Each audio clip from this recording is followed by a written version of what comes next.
Hello and welcome to a Heinfeld-Meach presentation on how we apply Benford's law and interpret its test results. Benford's law is a mathematical expectation related to naturally occurring, non-fabricated numbers. Occurrences of first, second, third, and other digits in authentic random numeric data conform to a standard logarithmic distribution curve, which you can see here.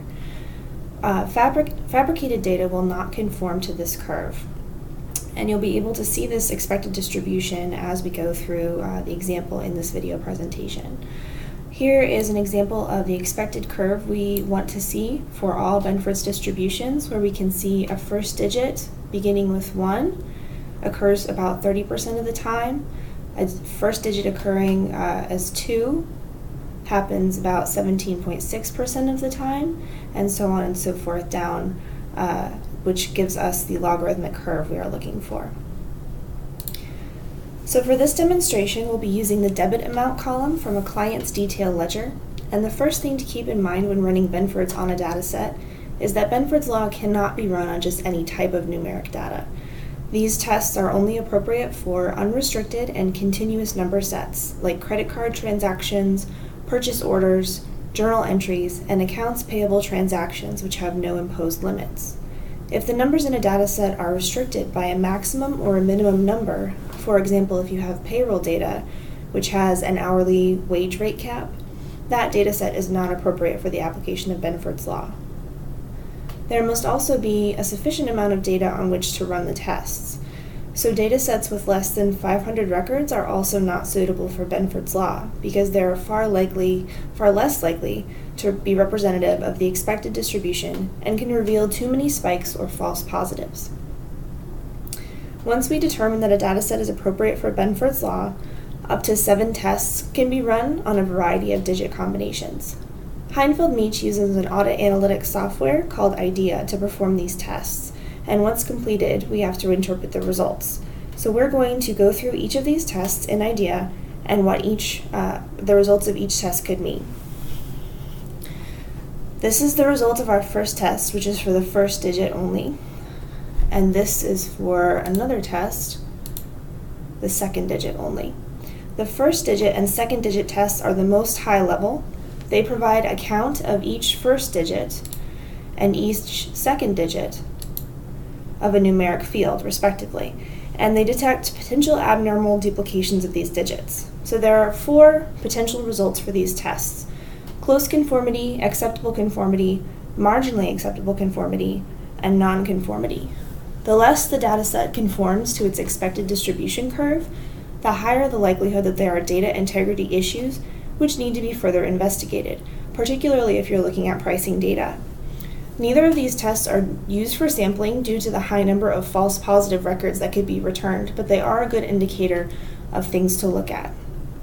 So for our first digit test, we can see that our data conforms pretty much uniformly to the expected Benford's curve. We have our expected count here in red, and then our acceptable upper bound and lower bound, and all the data except for the first digit beginning with 2 falls within that range. And 2, it seems, falls a little bit outside, so there may be a potential concern with that, but we can see our conclusion here is acceptable conformity. With the second digit test, however, we see a non-conformity conclusion. That's because from our expected count versus our actual upper bound and lower bound, our actual values for digits 0 and 5 as second digits far exceed the upper bounds that are acceptable for conformity for this data set. So those are things we can look into in further detail. The first 2-digit test is the next test we'll be looking at. That provides a count of each combination of the first 2 digits in a numeric field and highlights anomalies that require explanation. The most suspicious spikes appear in red and yellow, and this test can indicate bias in the data, such as overused digit patterns indicating fraud or fictitious inputs, or multiple identical entries of the same invoice. So here we have, like we had the first digit test where we're just looking at first digit is 1, first digit is 2, Now we're looking at the first 2 digits combinations. And again, we're receiving a count of those. We're looking at our Benford's curve to see which conform and which do not. And these that are highlighted are exceeding that upper bound line, which is why they've been highlighted in red and yellow as either highly suspicious or suspicious. However, we do see that we have marginally acceptable conformity for this result.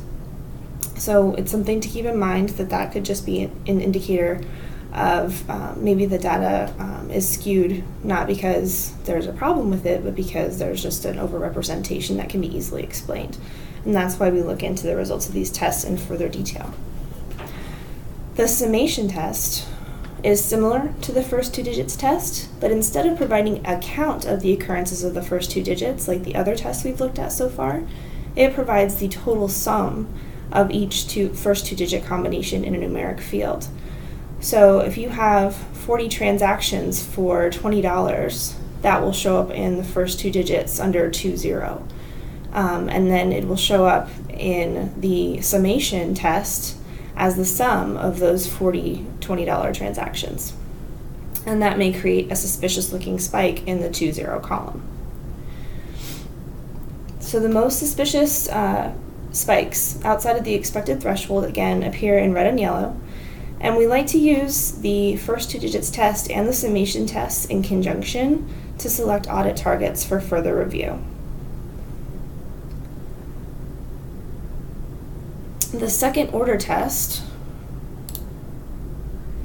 also analyzes the first 2 digits of a numeric field in a data set, but in a different way. So first it orders the data set values from smallest to largest, and once ordered, the test measures the difference between those values. And that difference should also conform to the same expected mathematical distribution. So if we see our multiples of 10, they should conform to the curve by themselves, and then all others should conform to the curve. The second order test can be applied to nearly any set of data and gives very few, if any, false positives. If the data do not closely conform to the expected Benford curve, it is a good indicator that there are some unusual or abnormal characteristics to be examined. So this particular test shows a normal result. It's something we would expect to see from a second order test. If there were some very unusual spikes, we would definitely want to look into those to see what the reason would be. The first 3 digits test provides a count of each combination of the first 3 digits of a numeric field. It is a much more in-depth and highly focused test than the first 2 digits, first digit, or second digit tests. And it is the only test that can be used to directly select audit samples. Anomalies appear as these large peaks outside of the expected range of values. However, this analysis is not usually meaningful unless it's run on a dataset containing 10,000 records or more. So that's something you want to keep in mind when you're reviewing this data. The final test, last 2 digits, which is here, can be run either on the last 2 integers before the decimal point of a numeric field or on the first 2 digits after a decimal point. And you can see here that we've run it on the last 2 integers, meaning the last 2 digits before the decimal. It provides a count of the occurrences of either a 2-digit combination and is intended to identify invented numbers or rounded numbers, for example, in the cases of inventory padding.